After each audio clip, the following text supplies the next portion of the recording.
आपको unit and dimension में सीखना क्या है, ये चीज बहुत इंपॉर्टेंट है। सीखना है जो मैं यहां पे चीजें कवर करूंगा वो आपको सीखना है। फॉर्मूला अगर आप भूल जाते हो तो इट्स ओके, कि अगर ये फॉर्मूला आपके सामने गिवन है तो यहां से कैसे आप इसको उधर ले जाके कैसे वैल्यू पुट करके कैसे गुणा भाग करके फाइनल आंसर तक पहुंचेंगे, आपको ये चीज सीखनी है। यहां पूछा गया है जेईई 2021, कुछ क्वेश्चंस मैंने लिए हैं, सारे तो मैं नहीं ले सकता समय की कमी के कारण। सेम सवाल है, फोर्स, लेंथ, टाइम, बस इस बार उसने पूछा डायमेंशन फॉर्मूला ऑफ डेंसिटी। ये फॉर्मूला कैसे डिफाइन हुआ, ये फॉर्मूले के पीछे की कहानी क्या है, इस फॉर्मूले के पीछे की फिजिक्स क्या है, इस चीज पे बिल्कुल भी फोकस ना करें, क्योंकि हमें पूरे 2 साल में आप लोगों को पूरी 11th क्लास और पूरे 12th क्लास में आपको यही पढ़ना है। हेलो माय डियर स्टूडेंट्स, तो आज आपके लिए बहुत ही खूबसूरत सा, प्यारा सा, छोटा सा एक सरप्राइज है कि हम आज एक सीरीज यहां से स्टार्ट करने वाले हैं जिसका नाम है mind map series for the JEE aspirant.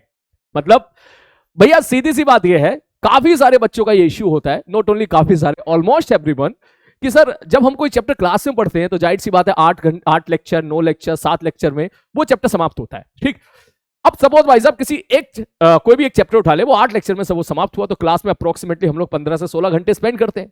अब रिवीजन कैसे करें उसका? अब ऐसा तो है नहीं कि भाई बस 16 घंटे लेक्चर दोबारा देखेंगे तो रिवीजन हो जाएगा। ठीक, तो कहीं ना कहीं बच्चा भी ये सोच, अब नोट्स पे भी जाएगा तो ऑब्वियसली यार नोट्स भी बहुत ज्यादा हो जाते हैं, जाहिर सी बात है। तो सर नोट्स से भी रिवाइज करें तो भी थोड़ा अच्छा खासा टाइम लगेगा। लेक्चर दोबारा देख नहीं सकते 18 घंटा, 2x पे भी देखेगा तो भी वो 7-8 घंटा का लेक्चर तो हो ही जाएगा। ठीक, तो सर कैसे हम लोग ऐसा करें कि पूरा का पूरा जो चैप्टर हमारा रिवाइज हो जाए, ठीक है, पूरी मस्त फील भी आ जाए, काम के क्वेश्चन भी हम लोग थोड़े से डिस्कस कर लें जिससे रिपीटेडली जो कि जेईई मेंस या जेईई एडवांस में पूछे जाते हैं, कंसेप्ट बेसिकली रिवीजन हो जाए हमारा। तो इस बात को ध्यान में रखते हुए हम लोग यहां पे स्टार्ट कर रहे हैं आज माइंड मैप सीरीज।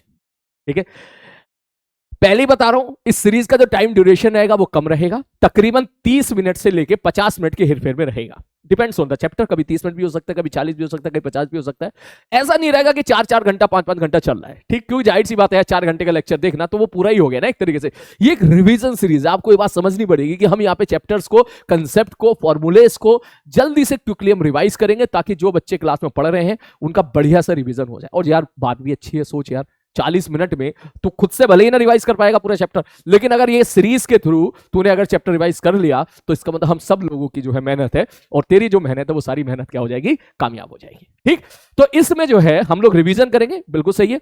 तो जाहिर सी बात है भाई साहब टाइम ड्यूरेशन इतना छोटा है कि हम ऐसे भी नहीं कि हर एक चीज को डिटेल में जाके पढ़े, दैट्स प्रैक्टिकली नॉट पॉसिबल। ठीक, तो इसलिए हम जितने काम के इंपॉर्टेंट चीजें हैं उन सारी काम के इंपॉर्टेंट चीजों पे हम लोग चर्चा करेंगे, बात करेंगे। फॉर्मूला जो भी इंपॉर्टेंट फॉर्मूलेस उसमें आ रहे हैं जिन पे भी सवाल बार रिपीटेडली पूछे जाते हैं, उन सब के बारे में हम एक झलक देखते हुए हम लोग यहां पे निकल जाएंगे। क्लियर है? तो आई होप जो है आपको इसमें मजा आएगा। तो चलो भाई बिना टाइम वेस्ट किए इस सीरीज का जो पहला चैप्टर है वहीं से हम लोग स्टार्ट करेंगे, यूनिट एंड डायमेंशन। उसके बाद आएगा आपका वेक्टर के बाद kinematics, 1 dimension, 2 dimension, Newton law of motion, friction. इस प्रकार से हम इस सीरीज को जैसे एक पूरा पैटर्न बनाया गया है, पूरा शेड्यूल बनाया गया है, उस शेड्यूल के हिसाब से आपको ये लेक्चर मिलते रहेंगे। ठीक है, तो चलो भाई स्टार्ट करते हैं भाई साहब। हमारा पहला लेक्चर है यूनिट एंड डायमेंशन। ठीक है भाई, बिना टाइम वेस्ट किए शुरू करते हैं भाई साहब। यूनिट में लिख दिया revision of unit and dimension. ठीक है, तो यूनिट एंड डायमेंशन में आई थिंक हमने पूरे चैप्टर्स को, अगर तुझे याद हो तो बेसिकली 5 या 6 प्रकार के भिन्न प्रकार के क्वेश्चन आपसे पूछे जाते थे। सबसे पहले जैसा नाम ही है यूनिट, तो सबसे पहले आपसे पूछा जाता था भाई साहब यूनिट कन्वर्जन पे सवाल। जैसे कि यूनिट कन्वर्जन है तो शायद आपको पता हो कि हम लोगों ने कुछ सिस्टम डिजाइन किए थे, जैसे एक होता था एमकेएस सिस्टम, एक होता था सीजीएस सिस्टम, एक होता था एफपीएस सिस्टम। यहां तेरा रिवीजन हो गया सर। एमकेएस सिस्टम मतलब जिसमें मास किलोग्राम में रखते हैं और जो है लेंथ मीटर में रखते हैं और टाइम सेकंड में रखते हैं। सीजीएस सिस्टम मतलब सीजीएस सिस्टम में जो मास रखते हैं वो ग्राम में रखते हैं, जो लेंथ रखते हैं वो हम लोग सेंटीमीटर में रखते हैं, जो टाइम रखते हैं वो हम लोग सेकंड में रखते हैं। बिल्कुल उसी प्रकार एक एफपीएस था, F for foot, P for pound, S for second. मतलब मास आप पाउंड में रखोगे और जो लेंथ है वो आप जो है फुट में रखोगे और जो टाइम है वो आप सेकंड में रखेंगे। तो कभी कभी इससे कन्वर्जन में सवाल आ जाता है। मैं यहीं से स्टार्ट कर लेता हूं कि सपोज मैं ऐसा बोलूं भाई साहब, किसी बंदे की जो डेंसिटी है वो डेंसिटी मैंने बोल दिया, सपोज वाटर की डेंसिटी है 1000 या किसी की डेंसिटी 1000 किलोग्राम पर मीटर क्यूब। तो यहां पर किलोग्राम पर मीटर में चल रहा है, तो कहेगा भैया ये तो हमारा एमकेएस सिस्टम है, तो आप इसको कन्वर्ट करो इन सीजीएस सिस्टम। मतलब इसकी जो यूनिट है मेरे भाई, वो यूनिट ये है किलोग्राम पर मीटर क्यूब। ये किलोग्राम मीटर क्यूब में हम इसको यूनिट में इस फिजिकल क्वांटिटी को रिप्रेजेंट कर रहे हैं। तो कोई बोले भैया इसको आप सीजीएस में रिप्रेजेंट करके दिखाओ, तो ऐसे सवालों में भैया कुछ मत करिए, चुपचाप रिवीजन के तौर पे बस इतना याद रखो, सब मैग्नीट्यूड तो यही रहेगा, किलोग्राम, किलोग्राम, 1 किलोग्राम बराबर क्या होता है 1000 ग्राम। चुपचाप यहां पर 1000 ग्राम वैल्यू पुट कर दे, और नीचे मीटर क्यूब, 1 मीटर बराबर क्या होता है 100 सेंटीमीटर। चुपचाप यहां पे 100 सेंटीमीटर पुट कर दे और क्यूब करके सॉल्व करके आंसर निकालते। जो भी आंसर आएगा तेरा आंसर क्या आएगा, बिल्कुल सही आएगा। आगे बात समझ में, कुटर पुटर करेगा तो यहां पे ग्राम पर सेंटीमीटर क्यूब आ जाएगा। और इसी मैं एक बार इसको सॉल्व कर देता हूं, ये कितना जाएगा भाई साहब, देखिए 3 जीरो, ये 3 जीरो, 6 जीरो और ये 6 जीरो, तो भाई साहब ये आ गया 1 ग्राम पर सीसी। हाँ, सेंटीमीटर क्यूब को सीसी भी बोल देते हैं। ये इस चीज के साथ आप डील करोगे फ्लूइड मैकेनिक्स में, बाद में जाके डील करोगे इस चीज को। खैर आगे बढ़ते हैं नेक्स्ट। उसी प्रकार उल्टा भी पूछा जा सकता है। अगर मैं ऐसे बोलूं कि भाई डेंसिटी सपोज किसी ने बोल दी 0.5 ग्राम पर सीसी है, तो आप इसको एमकेएस में कन्वर्ट करो तो कैसे लिखोगे, आप सीधा बोलोगे सर एमकेएस के बारे में बात करें तो 0.5 इंटू ग्राम है, तो सर 1 ग्राम बराबर होता है 1/1000 किलोग्राम, ठीक, या 10⁻³ किलोग्राम बटे नीचे कौन है भाई साहब सीसी। सीसी का मतलब होता है सेंटीमीटर क्यूब। तो सीसी में यहां पे लिख देता हूं। अगर कोई बोले ना व्हाट इज सीसी, सीसी का मतलब है शॉर्ट फॉर्म में हम लिख देते हैं सेंटीमीटर क्यूब। तो भैया सेंटीमीटर की जगह तू लिख देगा यहां पर 10⁻² मीटर का होल क्यूब। सॉल्व करके कुटर पुटर कर लेना, उसके बाद सॉल्व करेंगे, यहां से आंसर निकाल देना। क्लियर है? तो ये तेरा हो गया यूनिट कन्वर्जन। 5 मिनट में हमारा रिवीजन हो गया। उसके बाद जैसे कि हमने यहां पर देखा सर ये और ये चीज एक ही है, ऐसा नहीं है कि चीज बदल गई है, फिजिकल क्वांटिटी सेम है, बस हमने उसका यूनिट बदल दिया। जैसे मैं तुझसे बोलूं भाई साहब एक रॉड है, रॉड की लेंथ अगर 10 मीटर है तो उसको सेंटीमीटर में कन्वर्ट करो, तो आप सीधा बोलोगे कि सर 10 मीटर की अगर रॉड है तो आप बोलोगे sir this is equal to 1000 centimetre. चल 10 कुछ ज्यादा हो गया, ठीक है, थोड़ा सा ले लेते हैं। सर 5 मीटर की रॉड है तो हम बोलेंगे sir this is equal to 500 centimetre. Sorry 50 centimetre उल्टा लिख दिया था भाई मैंने। 1 मीटर बराबर 100 सेंटीमीटर ना, सॉरी यार 1 मीटर 100 सेंटीमीटर, ठीक है भाई साहब। तो 5 मीटर बराबर 500 सेंटीमीटर। तो मैं अगर अब यहां से पूछूं कि भाई ये क्या है, क्या ये दोनों चीजें अलग अलग हैं या सेम है, बोलोगे सर देखो ये भी लेंथ को रिप्रेजेंट कर रही है, ये भी लेंथ को रिप्रेजेंट कर रही है, बस अंतर इतना है कि जो इसकी यूनिट है वो मास है, सॉरी इसकी यूनिट जो मीटर है और इसकी यूनिट जो वो क्या है मेरे भाई सेंटीमीटर है। इसका मतलब आप ये समझ सकते हो सर इस लेंथ को मेजर करने के लिए आपने 1 मीटर की छड़ से 1 मीटर की रॉड से 5 बार मेजरमेंट किया होगा, और इसको आप बोल सकते हो कि 1 सेंटीमीटर के टुकड़े से आपने 500 बार मेजरमेंट किया होगा। तो यहां से हम बोल सकते हैं सर फिजिकल क्वांटिटी का रिप्रेजेंटेशन तो हमारा लेंथ का ही है, बस यहां पे यूनिट अलग अलग है। यहां पे यूनिट मीटर है, यहां पर यूनिट सेंटीमीटर है। तो हम यहां पे ऐसा बोल सकते हैं कि सर N1U1 बराबर मेरे भाई N2U2। क्लियर है? Where N is a numerical value of in this system, U1 is a unit in this system, N2 is a numerical value in this system and U2 is a unit in this system, second system। इसको आप बोल सकते हो CGS system, इसको आप क्या बोल सकते हो मेरे भाई MKS सिस्टम। क्लियर है? चलो आगे बढ़ते हैं। इसके बाद यूनिट एंड डायमेंशन में बेटा एक चीज मैं आपको बिल्कुल क्लियर कर दूं, हो सकता है आप में से काफी बच्चे ऐसे हों जो 11th क्लास में चैप्टर पढ़ रहे हैं, ठीक, जो अभी 11th क्लास से पढ़ रहे हैं, तो मैं उनसे बात बोलूंगा कि आप फॉर्मूले पे बिल्कुल फोकस ना करें। ये फॉर्मूला कैसे डिफाइन हुआ, ये फॉर्मूले के पीछे की कहानी क्या है, इस फॉर्मूले के पीछे की फिजिक्स क्या है, इस चीज पे बिल्कुल भी फोकस ना करें, क्योंकि हमें पूरे 2 साल में आप लोगों को पूरे 11th क्लास और पूरे 12th क्लास में आपको यही पढ़ना है। आपको यही पढ़ना है कि वैसे ये फॉर्मूला होता क्या है। एग्जांपल के तौर पे शायद आप लोगों का सिलेबस जहां तक पहुंच गया हो, आई थिंक आप लोगों ने काइनेटिक एनर्जी, मोमेंटम इन सब के साथ खेलना स्टार्ट कर दिया होगा, फोर्स के साथ खेलना स्टार्ट कर दिया हो। अब भाई क्या होता है फोर्स, इसकी फील तो हम लोग न्यूटन लॉ ऑफ मोशन में लेते हैं ना। क्या होता है बेसिकली मोमेंटम, इसकी एक्चुअल फील, मजेदार फील तो हमें सेंटर ऑफ मास में आती है। तो यूनिट एंड डायमेंशन में किसी भी फिजिकल क्वांटिटी की फील लेने की कोशिश ना करें। तो हमारी बात पहले बोल देता हूं, यूनिट एंड डायमेंशन में किसी भी फिजिकल क्वांटिटी की फील लेने की कोशिश ना करें। अगर आप कोशिश करोगे तो आप जो है टेंशन में आ जाओगे। अगर कोई आपसे पूछे ये फिजिकल क्वांटिटी क्या होती है, आप बिंदास बोलो कद्दू होती है।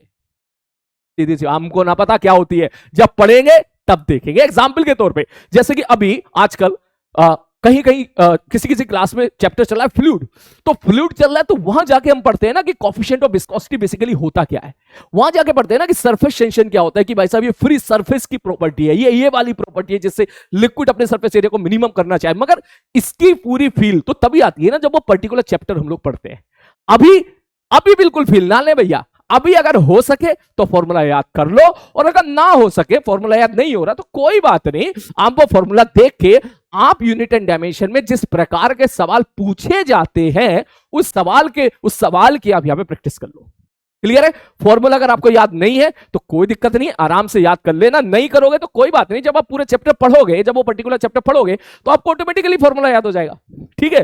तो आपको यूनिट एंड डायमेंशन में सीखना क्या है, ये चीज बहुत इंपॉर्टेंट है। सीखना है जो मैं यहां पे चीजें कवर करूंगा वो आपको सीखना है। फॉर्मूला अगर आप भूल जाते हो तो इट्स ओके, क्योंकि सारे फॉर्मूला याद आपको रहे इसकी एक्सपेक्टेशन मैं भी नहीं रखता, आई होप आपके टीचर भी नहीं रखते और एग्जामिनर भी नहीं रखता। कौन सा आपको अभी जेईई मेंस एडवांस देना, आपको तो बाद में देना है ना। ठीक ठीक है सर। तो यहां पर अगर मैं बात करूं यूनिट एंड डायमेंशन में, तो सबसे पहले हम लोग ने बात किया यूनिट कन्वर्जन, जिसका क्वेश्चन अभी हम लोगों ने देख लिया। ठीक है भाई साहब। दूसरा कुछ इसमें यूनिट एंड डायमेंशन जिन प्रोफाइल ऑफ क्वेश्चंस को हम लोग डील करते हैं वो सारी प्रोफाइल मैं यहां पे लिख के मैं एक एक करके आपको रिवाइज करा दूंगा। दूसरा कि सर कौन सा फॉर्मूला करेक्ट है, करेक्टनेस ऑफ फॉर्मूला, मतलब सर कोई फॉर्मूला सही है या गलत है, ये हम यूनिट एंड डायमेंशन से कैसे पता करें। तीसरा derivation of any formula, derivation of formula. Clear भाई साहब कि भाई साहब आपने देखा होगा कि भैया एक फिजिकल क्वांटिटी है जो इस पे डिपेंड कर रही है, इस पे डिपेंड कर रही है, इस पे डिपेंड कर रही है, इस पे डिपेंड कर रही है, तो बताओ बेसिकली इतने सारे पे नहीं, बस 3 पे डिपेंड कर रही है, सॉरी। ठीक है कि सपोज एक फिजिकल क्वांटिटी है जो कि इन 3 फिजिकल क्वांटिटी पे डिपेंड कर रही है, then find the dimensional formula या फाइंड द फॉर्मूला, आप समझ रहे हो मैं क्या कहना चाह रहा हूं, find the formula which is relating to all this physical quantity. इस प्रकार के जो सवाल होते थे हम देखेंगे, अभी देखेंगे एक एक करके सब में, इसलिए टेंशन मत लीजिएगा। तो इसके बाद और जो हम लोग यहां पर जो पढ़ते हैं चौथा वाला पार्ट, कुछ क्वेश्चंस इसमें आते हैं to find dimensional formula of a non physical quantity, a non physical quantity. और ये सब पढ़ने से पहले हमें कुछ पढ़ने पड़ते हैं रूल्स, इतने में तेरा पूरा का पूरा चैप्टर क्या हो जाता है मेरे भाई, रिवाइज हो जाता है। क्लियर है। यूनिट कन्वर्जन मैंने यहां पे उठा लिया है। इसके बाद एक एक करके हम चलेंगे, यहां पर एक एक करके सारी चीजों को हम लोग यहां पर अभी डिस्कस करेंगे। उस पर बेस्ड जाहिर सी बात है समय इतना कम है कि सारी सवाल तो हम लोग नहीं कर सकते, एक एक दो सवाल हम लोग वहां पे रिवाइज करते हुए चलेंगे ताकि तेरा चैप्टर पूरा का पूरा क्या हो जाए मेरे भाई, रिवाइज हो जाए। तो चीजें आगे बढ़ाने से पहले मैं बात कर लेता हूं डायमेंशन की, क्योंकि बिना डायमेंशन के बारे में बात किए यहां पे चल पाना पॉसिबल नहीं है। तो हमने फिर एक काम किया, जो मास है, मास का रिप्रेजेंटेशन डायमेंशनली हमने किया कैपिटल एम से।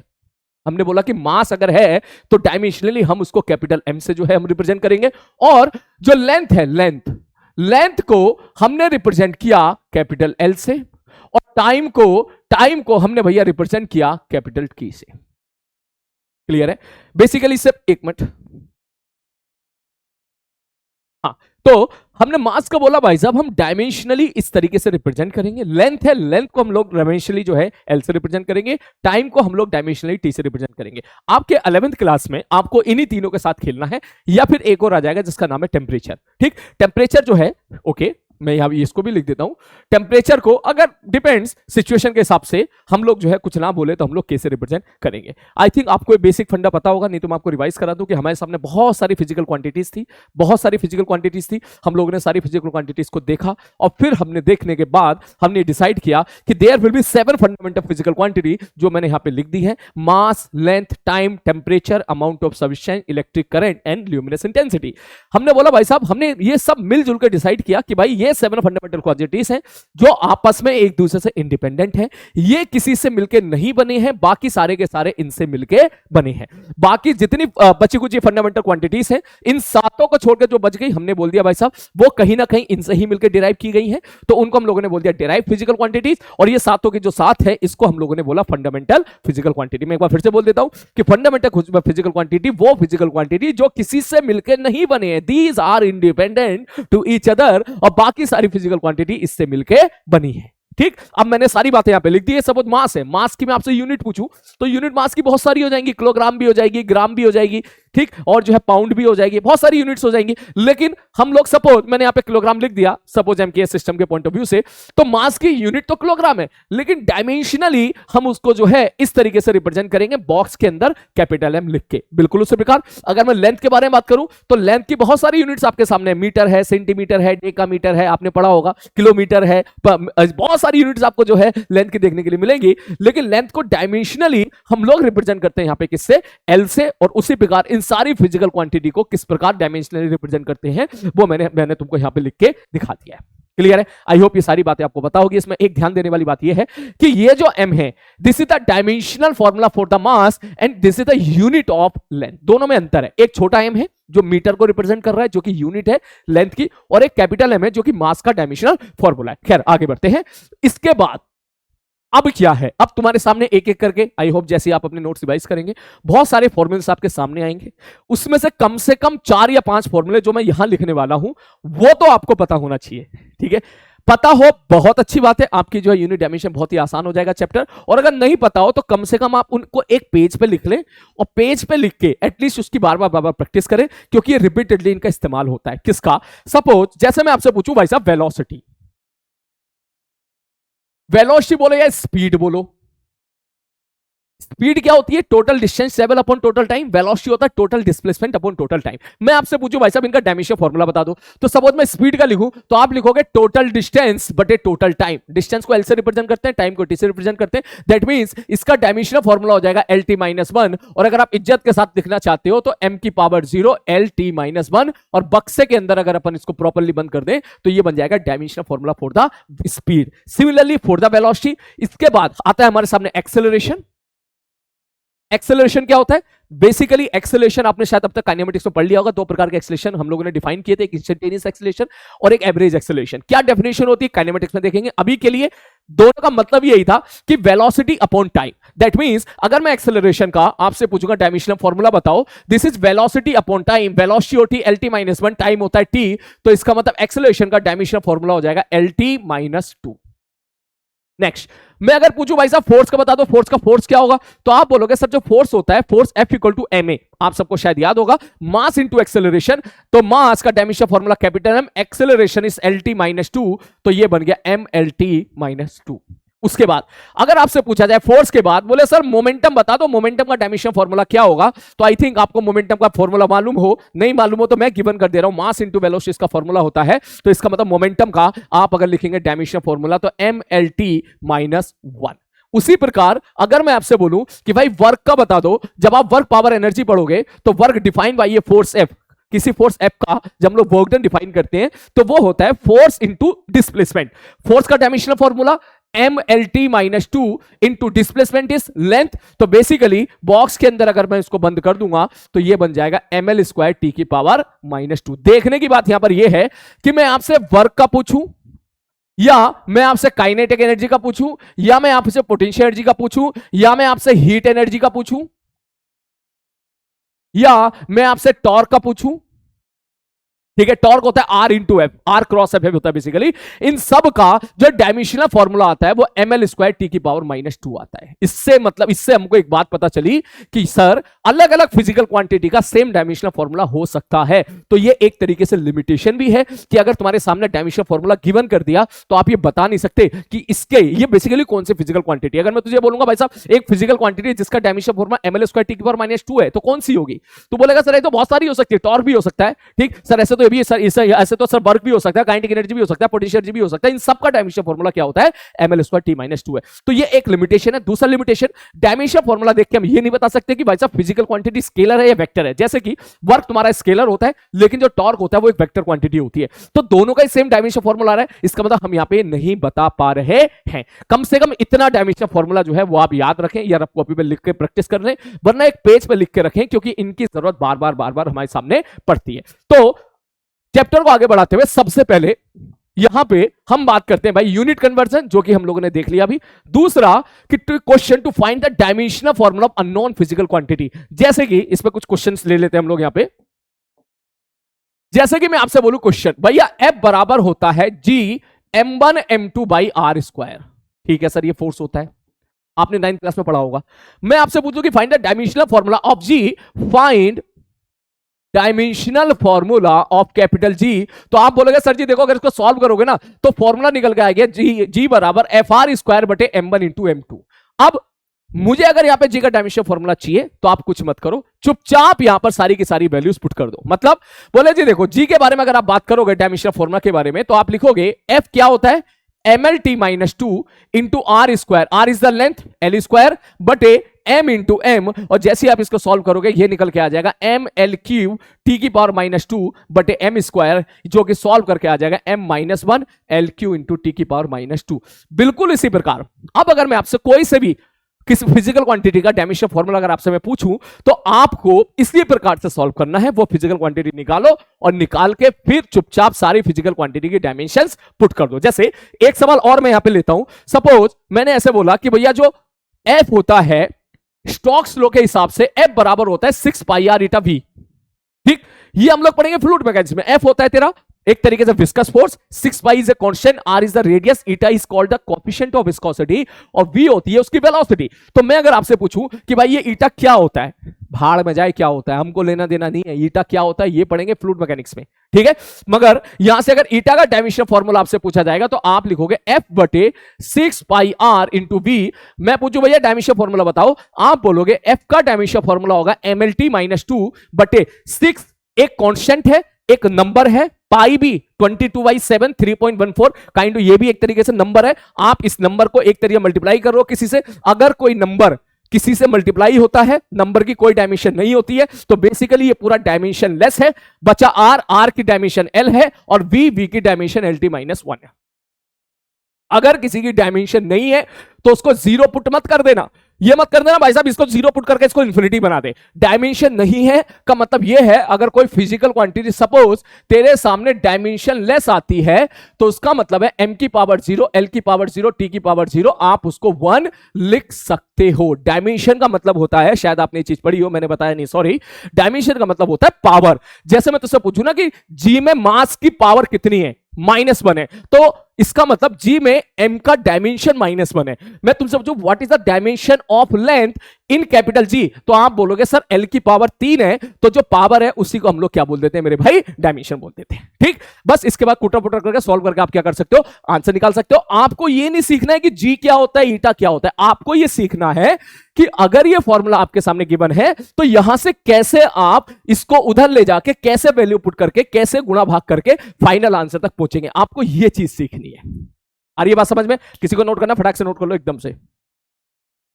चलो तो चलते हैं इसके अगले पार्ट की तरफ, जिसमें हम लोग चेक करते हैं कि भाई साहब कोई फॉर्मूला सही है या गलत है। जैसे मैं एक छोटा सा एग्जांपल लूं, मैंने बोला भाई साहब वेलोसिटी बराबर है √3p/ρ। बताओ भाई साहब ये फॉर्मूला सही है या गलत है। तो सबसे पहले आपका पूरा फर्ज बनता है भी पूछना कि मैंने कहा भैया बता दो इसमें p कौन है, रो कौन है, v कौन है। तो v मैंने बोला वेलोसिटी है, p यहां पर मैंने बोल दिया मेरे भाई प्रेशर है, और जो रो है मैंने बोल दिया डेंसिटी है। अब जानना चाहते हैं यहां पर कि भाई ये फॉर्मूला सही है या गलत है, डायमेंशनली सही है या गलत है, आप ये बताओ। तो आपको कुछ नहीं करना, सबसे पहले तो LHS निकालो। LHS साफ साफ दिख रहा है, ये वेलोसिटी है। वेलोसिटी का जो LHS होगा, LHS मतलब लेफ्ट हैंड साइड में जो भी फिजिकल क्वांटिटी है उसका डायमेंशनल फॉर्मूला वो हो जाएगा तेरा LT -1, और वहीं उसके बाद फिर आप निकालो यहां पे RHS।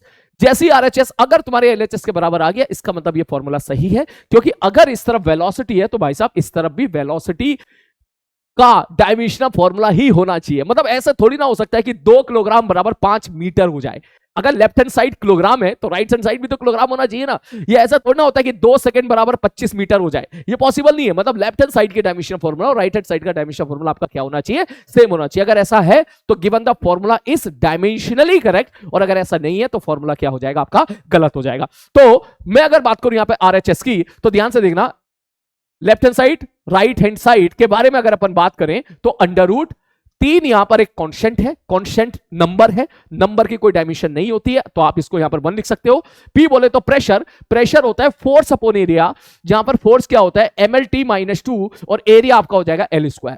अपॉन नीचे कौन है डेंसिटी, डेंसिटी होती है मास अपॉन वॉल्यूम, मास को m से रिप्रेजेंट करते हैं, वॉल्यूम इज LQ। अब इसके बाद सॉल्व करके आप आंसर निकाल लीजिएगा। अगर वो LT -1 आ गया तो इसका मतलब ये फॉर्मूला डायमेंशनल सही है, वरना फॉर्मूला गलत है। जैसे कि अगर अपन कैलकुलेट करें, देख m से m कैंसिल आउट हो गया, ये LQ ऊपर चला गया तो ऊपर बन जाएगा L की पावर 4, T की पावर -2, और नीचे है भाई साहब L²। जैसे ही आप इसको सॉल्व करोगे L² से ये कैंसिल आउट हो जाएगा, अंडर रूट से बाहर निकालोगे तो ये निकल के आ जाएगा LT -1। That means we can say that ये जो फॉर्मूला है डायमेंशनली सही है। ओवरऑल सही है गलत है ये अपन नहीं बोल सकते इस चैप्टर में, लेकिन हम ये बोल सकते हैं कि भाई ये फॉर्मूला डायमेंशनली क्या है, सही है। क्लियर है? नेक्स्ट अगला, उसके बाद एक क्वेश्चन मैंने यहां पे लिया है जेई मेंस का, छोटा सा सवाल है, ध्यान से देखिए। उन्होंने बोला क्वांटिटी है एफ जो कि समथिंग समथिंग दे रखी है, C speed of light, G the universal gravitational constant and H is the Planck constant. तो उसने बोला भैया एफ की डायमेंशन बता दो। ऐसे सवाल भी आपको देखने के लिए मिल सकते हैं जिसमें आपको कुछ नहीं करना, आपको चुपचाप बस यहां पे वैल्यूज पुट कर देनी है। एच आपने केमिस्ट्री पढ़ा होगा, ई बराबर एच म्यू। सपोज कोई एक फोटोन है, उसकी फ्रीक्वेंसी एफ है, सॉरी उसकी फ्रीक्वेंसी म्यू है, तो उसमें जो एनर्जी होती है, उसकी जो एनर्जी होती है एक फोटोन की, उसकी एनर्जी होती है H into mu. That means ये फ्रीक्वेंसी है। फ्रीक्वेंसी का डायमेंशन फॉर्मूला मैं आपको बता देता हूं, टी की पावर -1 होता है। Frequency is 1 upon time. तो ये आपको होमवर्क दे रहा हूं मैं, आप यहां पे सारी वैल्यूज यहां पे पुट कर दीजिएगा। एच यहां पर क्या आ जाएगा, एच बराबर आ जाएगा ई बटे म्यू। यहां पर ई का डायमेंशन फॉर्मूला एनर्जी वाला है, वैल्यू पुट कर देना। म्यू इज फ्रीक्वेंसी जिसका डायमेंशन फॉर्मूला होगा टी की पावर -1। तो इसका मतलब ये सारी वैल्यू यहां पुट कर देना। सी LT -1 है, स्पीड ऑफ लाइट है, किसी की भी स्पीड हो, डायमेंशन फॉर्मूला तो LT -1 ही रहेगा, उसकी पावर 5 करिएगा। और नीचे है जी का डायमेंशन फॉर्मूला मैंने अभी आपको निकलवाया है। तो ये आपका होमवर्क रहेगा। आप सारी वैल्यूज चेक करने के बाद फिर नीचे से चेक कीजिएगा कि आपका आंसर किससे मैच कर रहा है। क्लियर है? चलो फिर आगे बढ़ते हैं। इसके बाद फिर हमारे सामने जो रूल्स है डायमेंशन एनालिसिस के, वो रूल्स, क्योंकि इतने कम समय में मैं ऐसे तो समझाऊंगा तो 2-3 घंटे, आधा घंटा तो लग ही जाएगा। मैं क्वेश्चंस के थ्रू यहां से उठा रहा हूं। पहला रूल्स ये है कि दो फिजिकल क्वांटिटी अगर उनका डायमेंशन फॉर्मूला अलग अलग है तो हम उसको ना ही जोड़ सकते हैं ना ही उनको घटा सकते हैं। मतलब मैं ये कहना चाह रहा हूं कि मीटर में किलोग्राम आप जोड़ नहीं सकते, मीटर में मीटर ही जोड़ सकते हैं।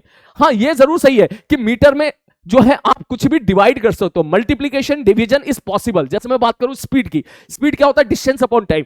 तो मीटर पर distance is metre, time is second. तो मीटर को टाइम से डिवाइड तो कर दिया हमने, बिल्कुल सही बात है। तो division is allow, multiplication is also allow, लेकिन मीटर में सेकंड नहीं जोड़ सकते हम लोग, मीटर में मीटर ही जोड़ सकते हैं। इसका मतलब दो फिजिकल क्वांटिटी हम तभी जोड़ सकते हैं, तभी घटा सकते हैं जब उनका फिजिकल, उनका डायमेंशन फॉर्मूला क्या हो भाई साहब, सेम हो। दो अलग अलग डायमेंशन फॉर्मूला होगा तो हम लोग उसको नहीं कर सकते। तो जैसा पहला सवाल है, which of the following function A and B में perform if A and B have the different dimension। अगर डायमेंशन अलग है, ना जोड़ सकते हैं ना घटा सकते हैं, डिवाइड तो कर सकते हैं हम लोग, मल्टीप्लाई भी कर सकते हैं।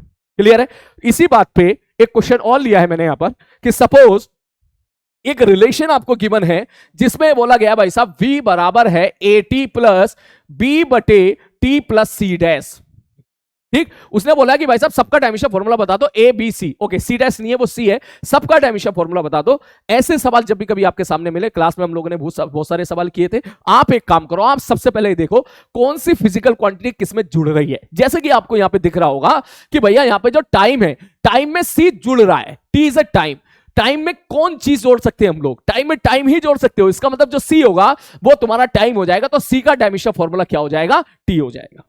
ठीक है भाई साहब, टूट गया सवाल। नेक्स्ट, ये क्या है, बोले सर जी ये तो वेलोसिटी है।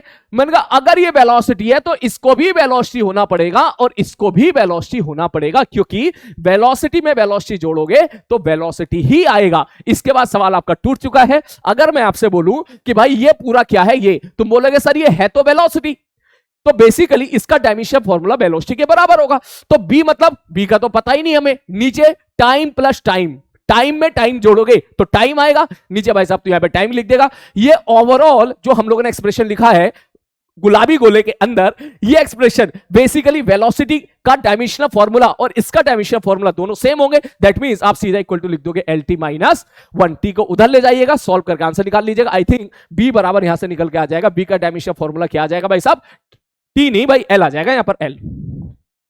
ये ले भाई L।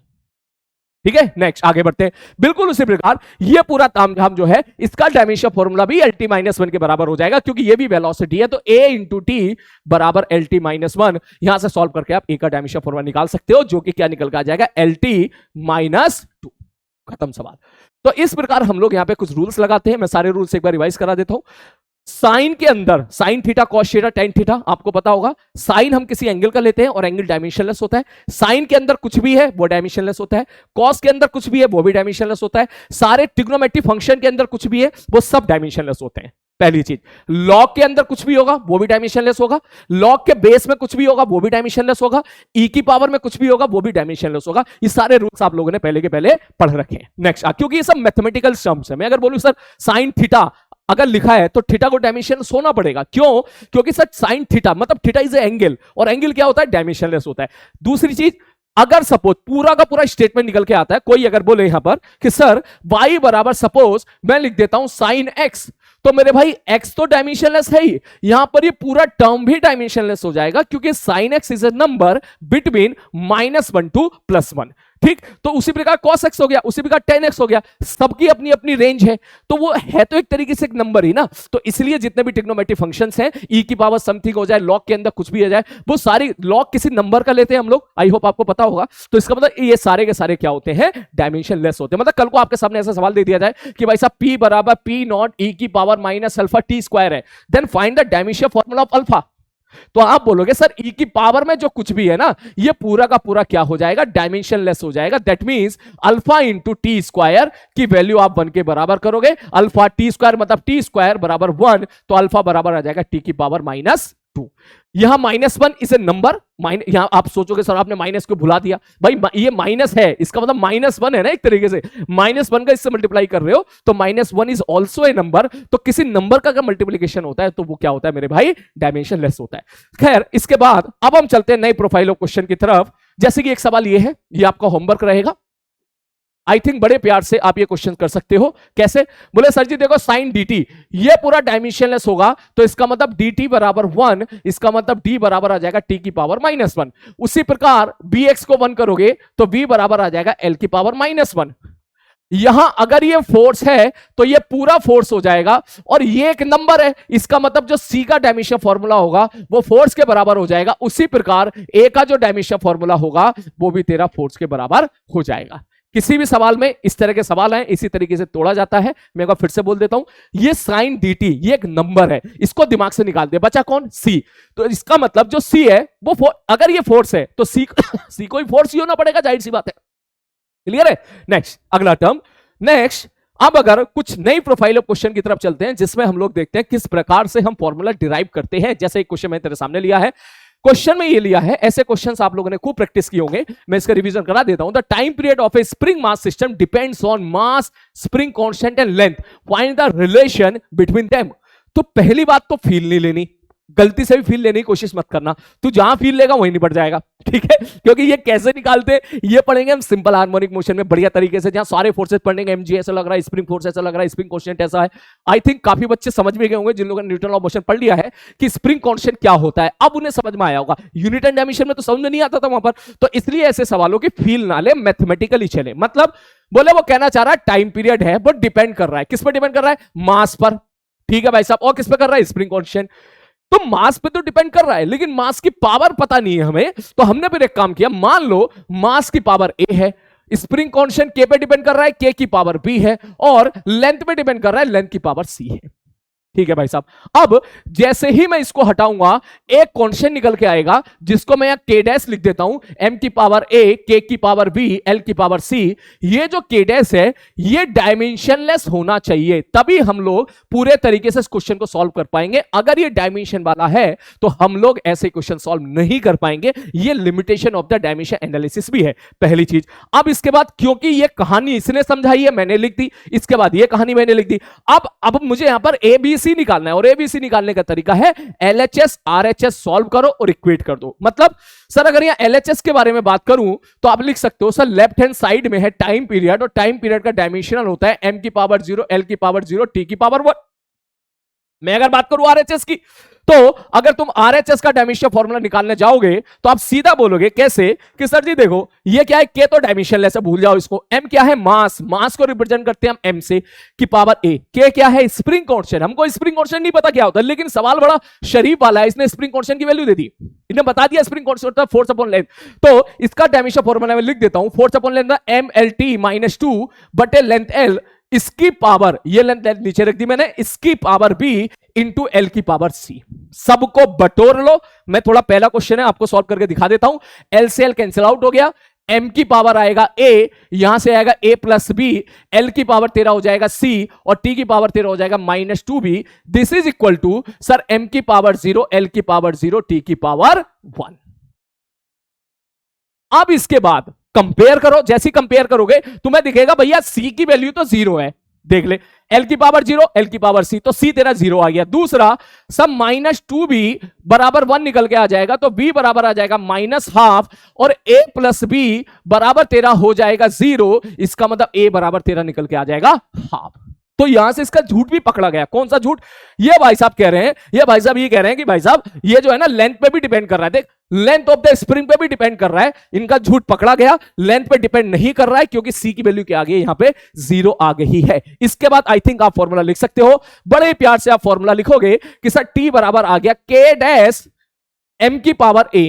a कितना है भाई? हाफ। तो इसका मतलब इसको लिख सकते हो √m इंटू k की पावर b। k कितना है भाई साहब? b कितना है? b -half. इसका मतलब आप लिख सकते हो k की पावर -हाफ इंटू, आगे बढ़ आगे बढ़ आगे बढ़ आगे बढ़, और कहां गया भाई साहब? लेंथ की पावर c, c की वैल्यू 0 है, इसका मतलब l की पावर 0। जब आप इसको सही से मॉडिफाई करोगे तो आप लिखोगे k डैश √m/k और यहां से लेंथ की पावर 0 वाला टर्म 1 बन जाएगा। इसका मतलब इसका झूठ पकड़ा गया, खत्म कहानी। क्लियर है? ये इसका फॉर्मूला है। अभी इसमें 2 सवाल बाकी हैं। पहला सवाल, आप ये सोच रहे होंगे सर k डैश के बारे में कैसे पता करें? What is kz? It is constant. इसकी इंफॉर्मेशन कैसे पता चली, कैसे निकालेंगे? तो मेरे भाई इसकी इंफॉर्मेशन हम यहां से नहीं निकाल सकते। इसकी इंफॉर्मेशन के लिए हमें चैप्टर में जाना पड़ेगा। या तो मैथमेटिकली हम लोग निकालते हैं या कुछ सवालों में हम इसको डायमेंशनली निकालते हैं, या तो मैथमेटिकली या फिर डायमेंशनली। इसकी वैल्यू बेसिकली 2π होती है। कैसे 2π? ये सारी चीजें पढ़ेंगे हम लोग कहां पर? सिंपल हार्मोनिक मोशन में। चलते हैं इसी प्रकार के दूसरे क्वेश्चन की तरफ। ये वाला क्वेश्चन आपका होमवर्क रहा, आप घर पे ट्राई कीजिएगा। मैं पहला स्टेटमेंट लिख देता हूं यहां पर। क्या? सपोज इसने बोला एक सैटेलाइट है जो किसी प्लेनेट के अबाउट गोल गोल घूम रही है, उसकी जो वेलोसिटी है v0 वो डिपेंड कर रही है रेडियस पर। तो रेडियस पे डिपेंड कर रही है, मास पे डिपेंड कर रही है और कैपिटल जी पे डिपेंड कर रही है। उसने ये नहीं बोला इसकी पावर क्या है, तो आप इसकी पावर मान लीजिएगा। A B C values put कीजिएगा। मैथमेटिक्स थोड़ी सी लेंथी होगी, फिर सबको बटोर लेना। एम की पावर समथिंग, एल की पावर समथिंग और आर की पावर समथिंग, ये आरएचएस में आ जाएगा और एलएचएस में आ जाएगा LT-1। आप सारी पावर को कंपेयर कर लीजिएगा, 3 इक्वेशंस बनेगी। सॉल्व करना ज्यादा मुश्किल नहीं होगा। जब आप क्वेश्चन को सॉल्व करेंगे तो आपकी प्रैक्टिस बहुत बढ़िया से वहां पे दिख जाएगी आपको। सॉल्व करने के बाद एट लास्ट आप फाइनल फॉर्मूले तक पहुंच जाएंगे। क्लियर है? एक काम करो ना, स्क्रीन पॉज करके ट्राई करो जल्दी से। चलो आगे बढ़े। इसका आंसर आप लोग जो है सॉल्व कीजिएगा और चेक करने के लिए कि वो आंसर सही आया या गलत आया है, उसके लिए आप एक काम कीजिएगा। जो भी आपने एक्सप्रेशन निकाला है उसके एलएचएस में सारी वैल्यूज पुट करके और आरएचएस में सारी वैल्यूज पुट करके चेक कीजिएगा कि एलएचएस और आरएचएस दोनों बराबर आए हैं या नहीं आए हैं। इसी प्रोफाइल पर एक क्वेश्चन और रिपीटेडली जेईई मेंस में पूछा जाता है, बहुत बार पूछा गया है, बहुत ही बार पूछा गया है, जो मैंने यहां पे लिया हुआ है। इस प्रकार के कम से कम 10 से 12 सवाल इस पूरे अभी जो 2022 वाला सेशन गया था, अभी 2022-23 वाला सेशन गया था, हर साल कम से कम 10 सवाल पूछे गए हैं। कम से कम 10 का मतलब आप समझो पेपर भी तो बहुत ज्यादा होते हैं, ठीक है? तो यहां से क्वेश्चन आने की प्रोबेबिलिटी बहुत ज्यादा है। तो एक क्वेश्चन मैंने यहां पे लिया आपको समझाने के लिए, जिसमें लिखा हुआ है कि force, acceleration and time are taken as fundamental quantities, then dimension of the length will be. ऐसी शक्ल सूरत का आपके सामने क्वेश्चन दिया जाएगा। इसमें पहला डाउट बच्चों को ऐसा लगता है कि सर फोर्स फंडामेंटल नहीं होता है, तो ये क्या गलत सवाल है क्या? फंडामेंटल कह रहा है। मैंने कहा भाई वो ये कहना नहीं चाह रहा है, वो ये कहना चाह रहा है इस सवाल की दुनिया में, हमारी दुनिया अलग है, अब इस सवाल की दुनिया में फोर्स, एक्सेलरेशन और टाइम अगर फंडामेंटल हैं तो बता दे भाई साहब लेंथ की डायमेंशन आप कैसे निकालोगे इस सवाल की दुनिया में? तो बेसिकली फंडामेंटल क्वांटिटीज मतलब सर जो एक दूसरे पे इंडिपेंडेंट हो। तो यहां से सवाल को करने का जो तरीका होता है वो मैं आपको दिखा दूं। तो ये कहना चाह रहा है भाई साहब लेंथ को रिप्रेजेंट करना है किसके टर्म में? सर फोर्स के टर्म में, एक्सेलरेशन के टर्म में और टाइम के टर्म में। हमें इसकी पावर नहीं पता है, तो मान लो भाई साहब इसकी पावर a है, इसकी या XYZ मान लेते हैं, इसकी पावर x है, इसकी पावर y है और इसकी पावर z है। खत्म कहानी। इसके बाद फोर्स की वैल्यूज पुट करना, एक्सेलरेशन की वैल्यू पुट करना, टी की वैल्यू पुट करना, सॉल्व कीजिएगा, बटोर लेना पूरे को। बटोरना मतलब m की पावर समथिंग, l की पावर समथिंग, t की पावर समथिंग। और यहां पर इस साइड तुम्हें पता है ये l का मतलब क्या है, इसका डायमेंशन फॉर्मूला होगा m की पावर 0, l की पावर 1 और t की पावर 0। इन सारी वैल्यूज को पुट करके कंपेयर करके आप आंसर निकाल दीजिएगा। आप बोलोगे सर आप तो बोल बोल के निकल जा रहे हो, खुद तो सॉल्व करके दे नहीं रहे हो। भाई रिवीजन क्लास है तो जाहिर सी बात है मैं सॉल्व करने जाऊंगा तो अननेसेसरी हमारे 2-3 मिनट और वेस्ट हो जाएंगे, इसलिए मैंने पहले से ही यहाँ पे सॉल्व करके रखा हुआ है। ये मैंने पूरा का पूरा क्वेश्चन सॉल्व कर दिया है, आप स्क्रीन को पॉज करके आप देख लीजिएगा।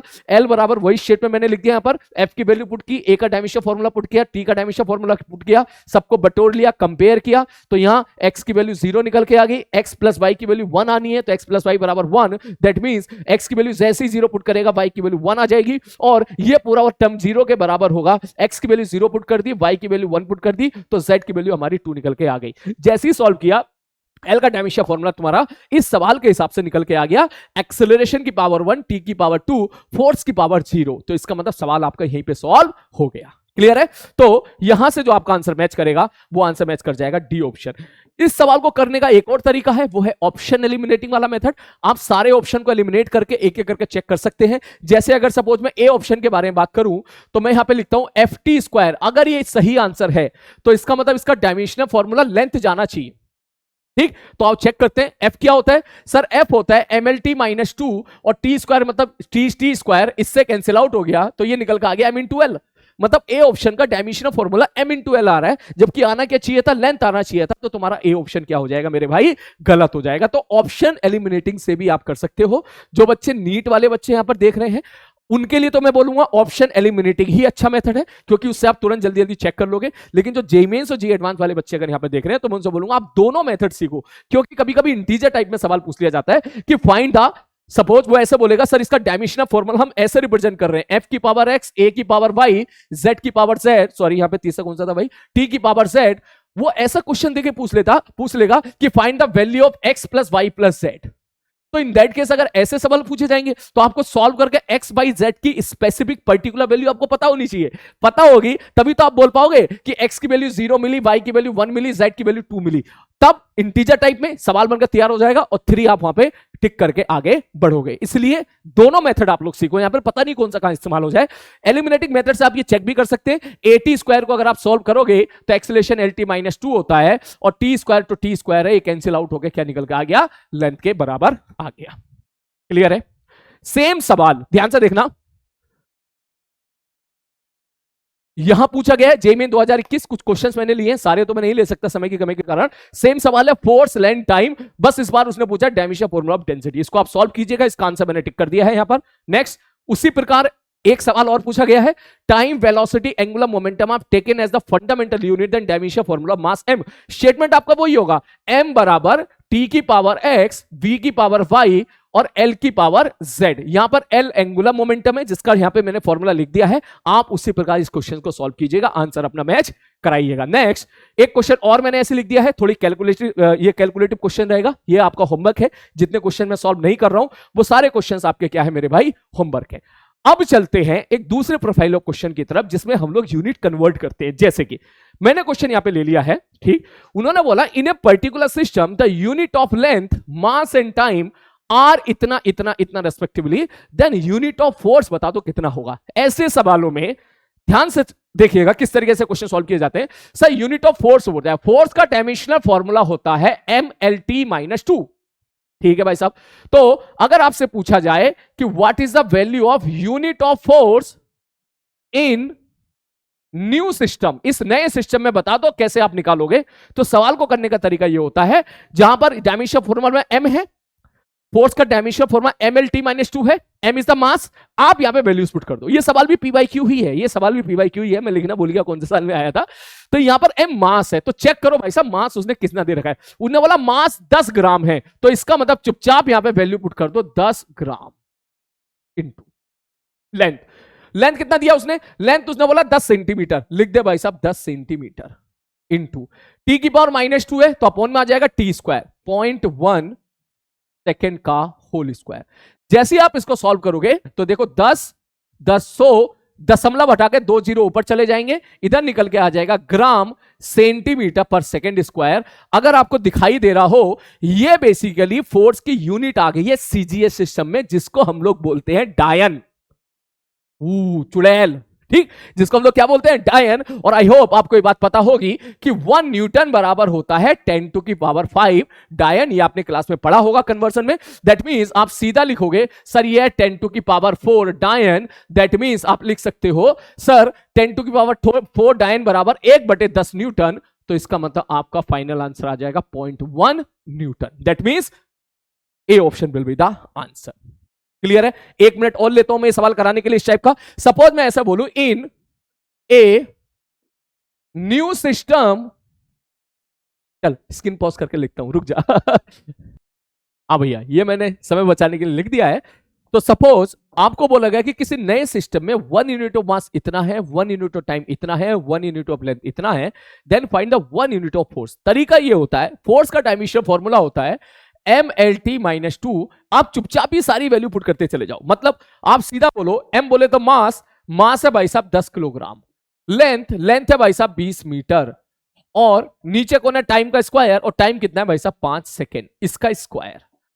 जैसे आप इसको सॉल्व करोगे ये आ जाएगा 200/25, जो कि कितना हो जाएगा 25 × 200, यहां से निकल कर आ जाएगा किलोग्राम मीटर पर सेकेंड स्क्वायर। इसको हम लोग बोलते हैं न्यूटन। तो ये निकल के आ गया 8 न्यूटन। खत्म सवाल।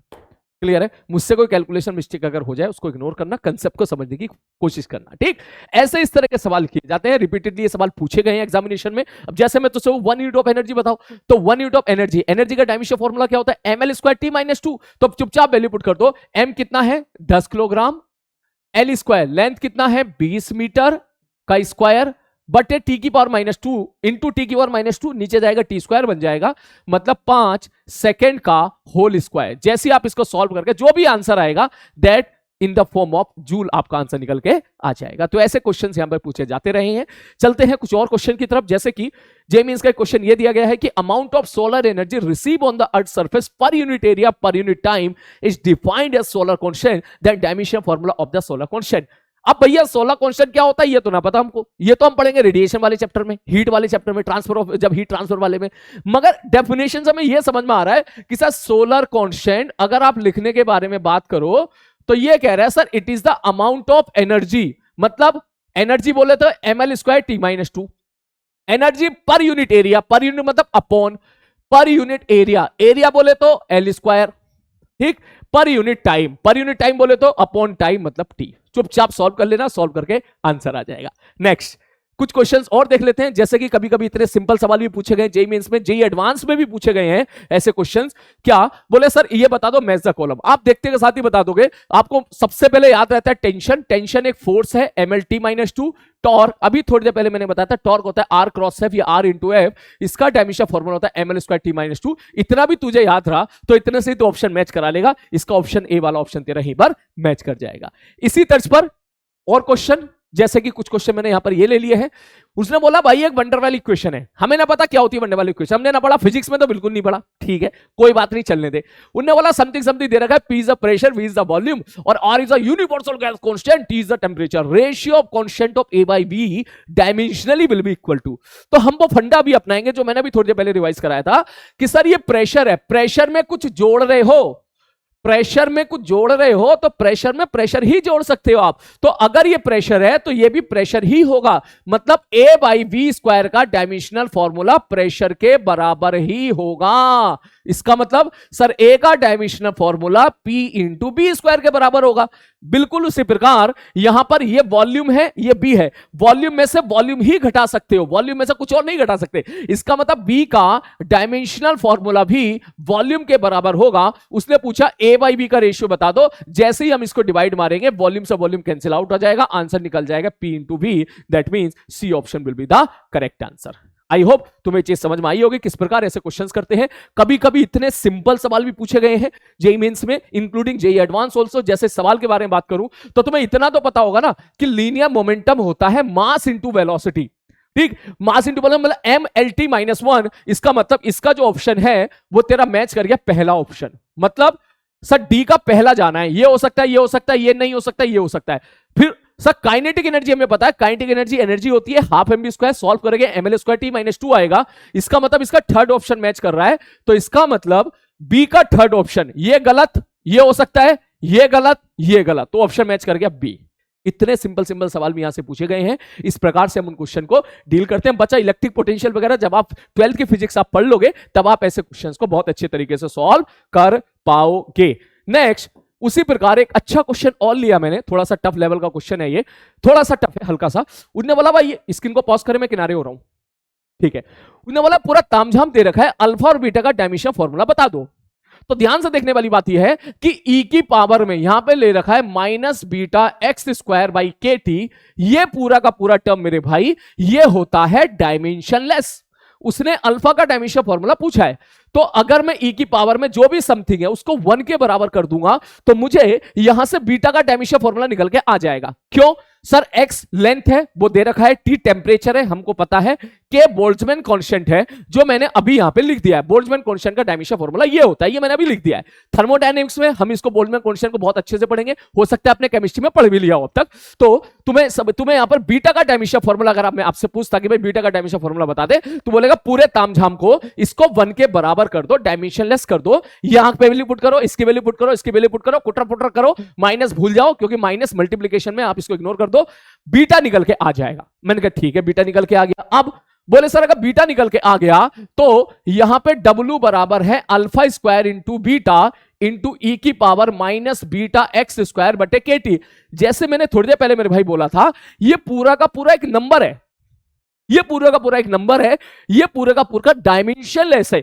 ई की पावर में समथिंग वो भी डायमेंशनलेस और पूरा टर्म भी तेरा डायमेंशनलेस है। इसका मतलब W बराबर alpha square into beta. W उसने क्या बोला है, W उसने क्या बोला है, W उसने क्या बोला है, वर्क डन बोला है। और वर्क डन का डायमेंशन फॉर्मूला आपको पता है ml स्क्वायर t माइनस 2 होता है, that is equal to alpha square into beta. Beta का डायमेंशन फॉर्मूला यहां से निकालना, यहां पुट कर देना, अल्फा का डायमेंशन फॉर्मूला निकल के आ जाएगा। ऐसे क्वेश्चन होते आसान है, बस थोड़े से कैलकुलेटिव होते हैं। मैंने क्वेश्चन को सॉल्व कर दिया है, तेरे सामने ये रहा पूरा का पूरा क्वेश्चन, मैंने पहले समय बचाने के लिए सॉल्व कर दिया है। सबसे पहले आप इस पूरे टर्म को डायमेंशनलेस करोगे, 1 के बराबर करोगे। मैंने सारी वैल्यू पुट कर दी, बीटा इंटू एक्स स्क्वायर मतलब l square will be equal to, उधर ले गया के इंटू टी, ये के का डायमेंशन फॉर्मूला, और टी बोले तो टाइम नहीं है टेम्परेचर है, इसलिए केल्विन रखना है। यहां पे गलती हो जाती है, मुझसे भी एक बार गलती हुई थी जब मैं क्वेश्चन एक बार सॉल्व कर रहा था पहले कभी जब एज ए स्टूडेंट, तो वहां पर ये भी मुझसे गलती हुई थी कि मैंने यहाँ पर टाइम वगैरह वैल्यू पुट कर दिया करता था, टाइम नहीं है वहां पे टेम्परेचर है। सॉल्व करोगे बीटा निकल के आ गया, और सर ये पूरा डायमेंशनलेस है तो W alpha square into b के बराबर होगा। W का डायमेंशनल फॉर्मूला होता है ml स्क्वायर t माइनस 2। आपने अल्फा स्क्वायर बीटा लिखा, बीटा की वैल्यू पुट कर दी, सॉल्व करके अल्फा निकाल दिया, ये आपका आंसर निकल के यहां से आ गया। क्लियर है? नेक्स्ट अगला एक क्वेश्चन मैंने और इसी फॉर्म पे आपको दिया है, इसका आंसर भी टिक कर दिया है, ये है आपका होमवर्क। और इसी के साथ 50 मिनट में हमारा एक तरीके से यूनिट एंड डायमेंशन समाप्त हुआ। नेक्स्ट आगे लेक्चर जो भी आएंगे उसमें अपन पूरी कोशिश करेंगे कि भाई साहब 45 मिनट 30 मिनट के हेरफेर में पूरे का पूरा रिवीजन हो जाए। तो ये एक आपकी रिवीजन सीरीज है बेटा, तो रिवीजन सीरीज को ध्यान में रख के इसको जो है आपको पढ़ना है। आप ये मत सोचिएगा कि 50 मिनट में आप पढ़ लोगे तो पूरा यूनिट एंड डायमेंशन सीख जाओगे, ये वो नहीं है। 50 मिनट में आप यहां पर रिवीजन कर सकते हो, ताकि आपने इतना अगर कर लिया, आपने क्लास अटेंड कर रखी है, अगर आपने इतना कर लिया तो इसके बाद आप बिल्कुल एकदम तैयार हो जाओगे बढ़िया तरीके से, आपका प्रॉपर शानदार तरीके से रिवीजन हो जाएगा। तो मिलते हैं अगले सेशन में, नीचे जरूर बताइएगा कैसा आपका एक्सपीरियंस रहा, क्योंकि उस हिसाब से ही जो है आगे के लेक्चर्स हम लोग डिजाइन करेंगे। तो मिलते हैं वेक्टर चैप्टर में, और अटेंडर और क्या बोलते हैं उनको, निब्बा निबी बेशरम batch, all of you attendance लगाओ, टेक केयर। और हाँ सुन ले, काम की बात, शॉर्ट नोट्स अपने हिसाब से जरूर लिख लेना, ठीक है? अपने हिसाब से शॉर्ट नोट बहुत छोटे से बनेंगे, ज्यादा नहीं बनेंगे, मुश्किल से आधे एक पेज में बनेंगे, वो जरूर लिख लेना यहां से। At least her profile of questions का एक एक सवाल जरूर लिख लेना शॉर्ट नोट्स में, ताकि जब भी आप रिवीजन करो आपको दिख जाए भैया इतना ही पढ़ना है बस। Take care.